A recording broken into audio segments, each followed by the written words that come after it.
যেসব সূরার শেষ আয়াতে সিজদা দিতে হয় সেগুলি পাঠ করার পর কি প্রথম সিজদায় তেলাওয়াত অতঃপর রুকুতে যাব?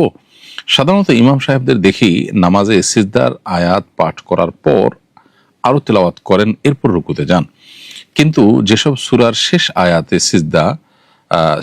সিজদার সেক্ষেত্রে করণীয় কি? খুবই গুরুত্বপূর্ণ একটি প্রশ্ন। আমরা যখন কোরআনে কারিমে তেলাওয়াত করব, কোরআনে কারিমের তেলাওয়াতের মধ্যে যে সিজদাটাতে যে আয়াতের মধ্যে তেলাওয়াতে সিজদা আছে, অর্থাৎ যে আয়াত পাঠের পর সিজদা করবার নির্দেশনা আছে, কোরআনের আশেপাশে সিজদা লেখা আছে, নিচে আন্ডারলাইন করা থাকে, সেগুলোর পর সিজদা দিতে হয়। এটি নবী করিম সাল্লাল্লাহু আলাইহি ওয়াসাল্লামের নির্দেশনা। সো আমরা এগুলো তেলাওয়াতের পর সিজদা দিব। নামাজের মধ্যে এরকম আয়াত যদি তেলাওয়াত করেন আপনি, তাহলে সেক্ষেত্রে এই তেলাওয়াত করার পর ডাইরেক্ট সিজদায় গিয়ে উঠে তারপরে বাকি তেলাওয়াত শেষ করে এরপর রুকুতে যাবেন।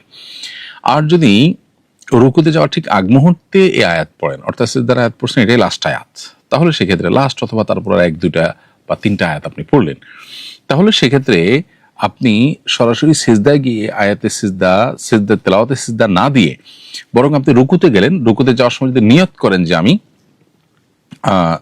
সিজদার যে আয়াত তেলাওয়াত করেছি এই রুকুর মধ্যে সেটাকে ইনক্লুড করছি, অর্থাৎ আল্লাহর জন্য রুকুতে অবনত হলাম। কারণ আয়াতে সিজদাতে মূলত সিজদা দেওয়ার নির্দেশ থাকে অথবা সিজদা দেওয়ার কোনো হিস্ট্রি বর্ণনা করা থাকে, সেজন্য আপনি রুকুতে গিয়ে সিজদা দিচ্ছেন বা সিজদার মতো অবনত হচ্ছেন আল্লাহর সামনে, সেটি নিবেদন করছেন। তাহলে রুকুর মধ্যে যদি আপনি নিয়ত করে নেন যে রুকুর সাথে আমি আয়াতে সিজদার যে সিজদা সেটাও দিচ্ছি একসাথে, তাহলে রুকুতেই সেটার পারপাস সার্ভ হয়ে যাবে। কিন্তু ইমাম হিসেবে কেউ যদি এই কাজটা করেন, তাহলে সেক্ষেত্রে মুক্তাদেরকে আগে বলতে হবে, ওনারাও নিয়ত করতে হবে, না হলে এটা সিজদা হিসেবে বিবেচিত হবে না।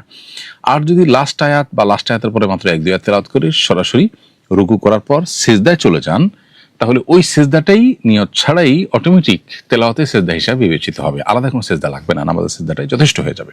তাহলে খোলাসা কথা হলো, আমরা যখন নামাজের বাইরে পড়বো তেলাওয়াত করার পর সিজদা তেলাওয়াত করার পর থেমে সিজদা দিয়ে তারপর বাকি তেলাওয়াত করব।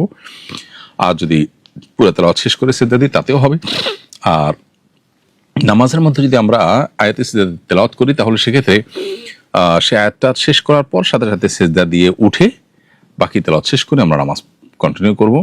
আর যদি মাঝে আমি না থেমে বরং ওই আয়াতটা তেলাওয়াতে সিজদার আয়াতটাকে আমি কেরাতের শেষ আয়াত হিসাবে ধার্য করি বা তারপর 1-2 আয়াত তেলাওয়াত করি, তাহলে সেক্ষেত্রে আমি চাইলে রুকুতেই সিজদা নিয়ত করে ফেলতে পারি, একসাথে এই দুইটা হয়ে যাবে। সেক্ষেত্রে নিয়তটা করতে হবে, মুসল্লিদেরকে আগে বললে তারা নিয়ত করতে পারে, না হলে তাদের সিজদা আলাদা করে দিতে হবে।